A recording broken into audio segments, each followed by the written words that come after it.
Greetings, productive programmer, and congratulations. You now have a Phoenix LiveView application that supports real-time updating in a JavaScript-like manner, but you actually did not need to write any JavaScript. You simply wrote the event handler, and you were able to handle the event on this button click and update this button in real time.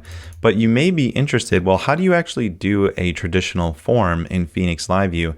And so that's what this lesson is going to dive into. I'm going to show you how forms work in Phoenix LiveView, and you'll get a really good idea. Now, if you've used Phoenix before, you'll see that the new form structure in Phoenix 1.7 is quite different. And if you're new to Phoenix 1.7, then this is a good fresh start and you won't have to worry about the old way of doing things. So in Phoenix LiveView, the way that we can do this is we can set up a form here, and we will set up a simple form using the dot syntax that we saw before.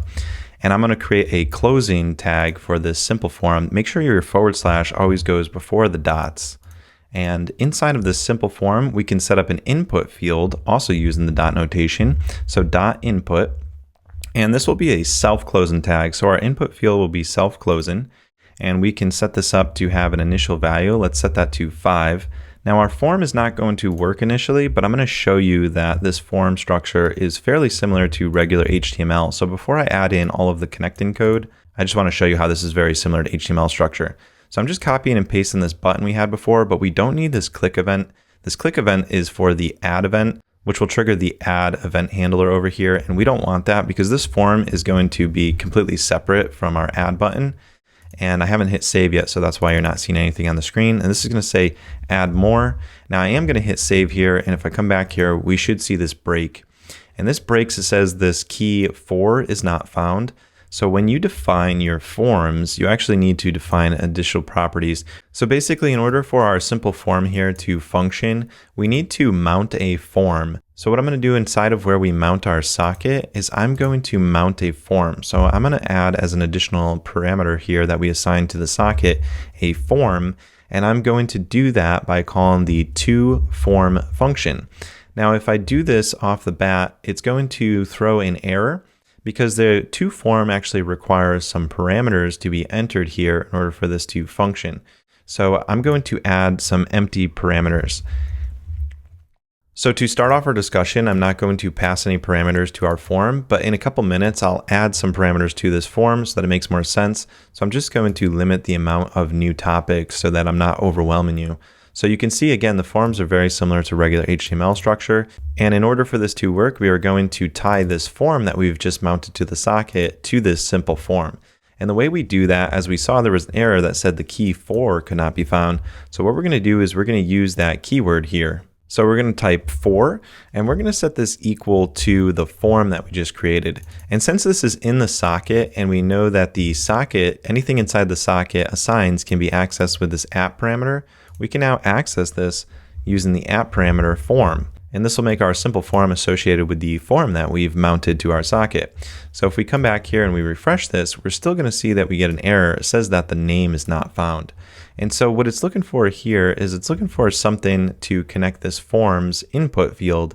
And so what we're going to do is we're going to say that this input field needs to be a field that's going to equal, and we can set this to be our form. And we need to give this form's input field a name. So I'm going to name this add_amount. And then if I save that, we should see that this now should render for us. And it does. And the default value that we set inside of our form here is being rendered out to the form. So now we can try to save this and see what kind of error we get, because currently we don't have any event handler similar to how our add button works. So our add button, if we click it, it has an event handler, but if we click add more here, there's no event handler, so nothing happens. Our application does not break permanently, but nothing functions. If we come to the command line, we'll see that our application did not break and that the add amount parameter is passing 5 here. So all we need to do now is just handle this event, because it is being triggered, but it is not functioning. And so what we want to do is we want to set up an event handler just like we have the add event handler. And we want this to be an event handler for the form submission. So Phoenix, just like we have Phoenix click, there is also a Phoenix submit. So we can do Phoenix-submit, and then we can handle the submit event. And we'll call this submit event adding more. And now when we submit our form, we can have an event handler just like this one. So I'll copy and paste this one as a start-in code, and I'll rename the handle event adding_more. And since we are passing some parameters here, in this case our parameters are add amount, we're going to need to capture those add amount parameters that are being passed. So what I can do is I can use the terminal here as I can copy and paste the code that's on the terminal here, because that's going to be the way that our parameters are structured. So we're going to capture the add amount, and in order to capture the value that we want, we can just pattern match here. So we'll make this a variable called the added amount. And then we are going to use this to update the number that we have mounted in our socket. So that way it will display up here next to the add button. And so now we can assign to the socket, and instead of updating by 1, we'll update by the added amount. So let's save that and come back to our form, and let's test to see if this is working. So I'll refresh the page. The default value is still 5. If I hit add more, looks like we get an error. So let's go back and let's check the code. It says that there's bad arithmetic, and that's because we are currently setting this to be a string here in our input, and it expects a number. So just like regular HTML forms, strings are stored inside of the values of input fields, and so you'll always need to convert these values into an integer if you're expecting a number, otherwise they'll be a string. And we can't add a string to our number because it is an integer. So what we can do is we can use some very simple Elixir code to parse this integer. So the added amount integer, we're going to parse that to be an integer. And the way that we can do that is we can call integer parse, and we can pass that in here to our integer parse. Now it shows that when it returns a value, it's going to return the integer as well as the remainder. So we need to make sure that we capture just the amount that we want to add by. So again, if we hover over this function, you'll see that it returns an integer as well as a remainder. And it's going to put that inside of a simple mapping like this. So we can capture those values by pattern matching. So this is going to be the number, and then this is going to be the remainder, but we could just put this as an underscore since we're not going to use it. And that's the way that we can ignore anything that we're not going to use. It's currently all turning yellow because it's saying that number is unused. So we're just going to use that number, and we're going to use it where we are adding it to our socket number. Now, there will be no confusion here because the number inside of our socket is under socket assigns, and the value that we've just mapped here is just a variable directly named number. So there won't be any conflict here with the naming that structure that we have. But if that's confusing, you could always name this something else other than a keyword. So this could be something else, and then you could use something else here. But I'm just going to call mine number because that makes the most sense. All right, so let's go back to our form and let's see if that's functioning now. We can go ahead and we can click add more, and now it adds by 5. If I enter 3 and I try to add it to 10, I should get 13. I click add, we get 13. It resets the value to the default value that we have hard coded here. Now traditionally with Phoenix LiveView, you don't want to hard code values here. So what we can do is we can actually pass a value into here, and that's where we're going to return to that discussion about the form parameters. So there's actually 2 ways to do this. If you need to use something inside of your sockets assign, you can use that. So I'll show you 2 ways that you can pass a default value here to our input field.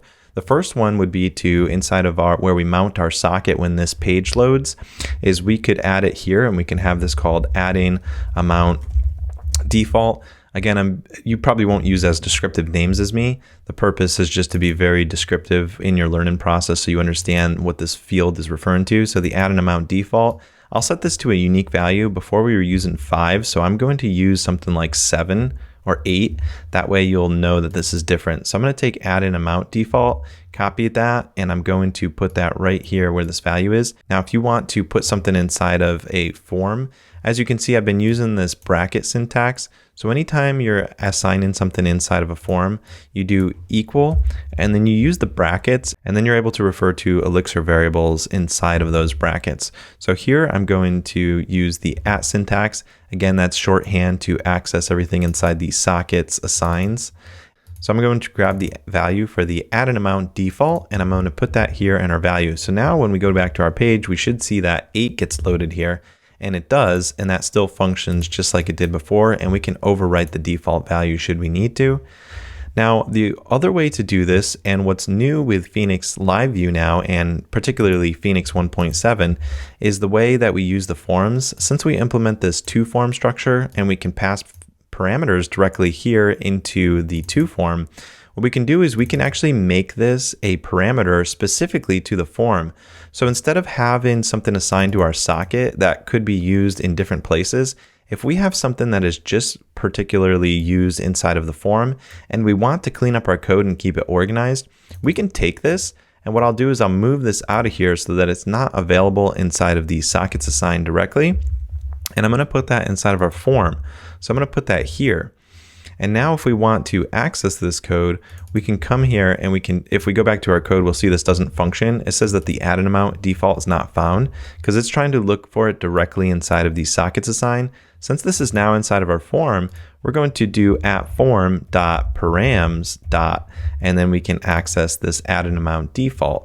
And so if we come back to our page, this will function again. Let me go ahead and just change this to another unique value so that it's very clear. So we'll use 7 now. Come back to our page.